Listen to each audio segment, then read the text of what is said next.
جنوبی California university کے Jack وانگ چین میں سردیوں کی چھٹیاں گزار کر 1 ماہ قبل واپس امریکہ آئے ہیں۔ اگر انہوں نے مزید انتظار کیا ہوتا تو ہو سکتا ہے کہ وہ کرونا وائرس کے بعد لگنے والی سفری پابندی کی وجہ سے واپس نہ آ پاتے۔ ان کا کہنا ہے کہ یونیورسٹی میں زیر تعلیم کئی چینی طلبہ سفری پابندی سے پریشان ہیں اور سوچتے ہیں کہ انہیں گرمیوں کی چھٹیوں میں چین جانا چاہیے یا نہیں۔ میرے آس پاس کے بہت سے طلبہ اور دوستوں نے ابھی تک اپنا ٹکٹ بھی بک نہیں کرایا کیونکہ وہ مستقبل کے بارے میں غیر یقینی کا شکار ہیں۔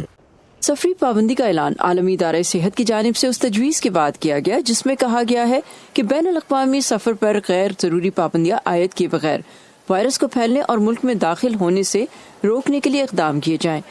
یونیورسٹی کے پروفیسر ہیدر وپفلی کا کہنا ہے کہ امریکہ کا رد عمل غیر معمولی اور جارحانہ ہے۔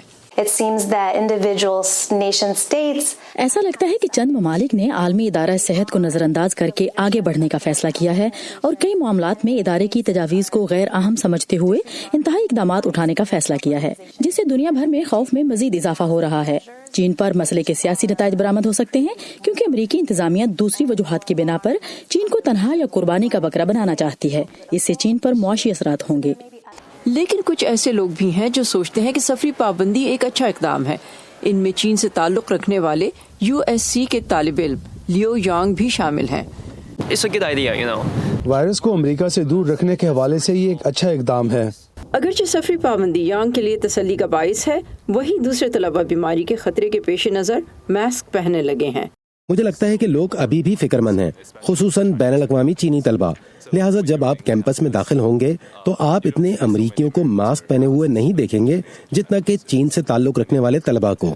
ہیدر وپفلی کہتی ہیں کہ یہ غیر ملکیوں کے خلاف نفرت کا سبب بن سکتا ہے۔ اس وبا کے کئی ثقافتی پہلو ہیں جو آگ کو ایندھن فراہم کر رہے ہیں، جن میں سے ایک یقینی طور پر چہرے پر ماسک پہننا ہے جو روایتی طور پر کئی ایشیائی ممالک میں پہنا جاتا ہے، جبکہ شمالی امریکہ یا یورپ میں اس پر عمل نہیں کیا جاتا۔ ابھی تک سارس کے بارے میں کچھ یادیں تازہ ہیں کہ وہ کتنا جان لیوا تھا، لہٰذا نوول کورونا وائرس کا مقابلہ کرنے کے لیے فیس ماسک پہننا اچھا فیصلہ ہے، خاص طور پر جب آپ کلاس میں ہوں اور لوگوں سے بات کر رہے ہوں۔ اگرچہ ایشیا کے مختلف حصوں میں لوگ خود کو بیماری سے بچانے کے لیے عام طور پر چہرے پر ماسک پہنتے ہیں، وہیں مغربی ممالک میں صورتحال اس کے برعکس ہے۔ بیماریوں کے کنٹرول کے لیے امریکی ادارہ عام لوگوں کو ماسک پہننے کی ہدایت نہیں کرتا۔ یہ مشورہ ان لوگوں کے لیے ہے جو نوول کرونا وائرس سے متاثر ہیں۔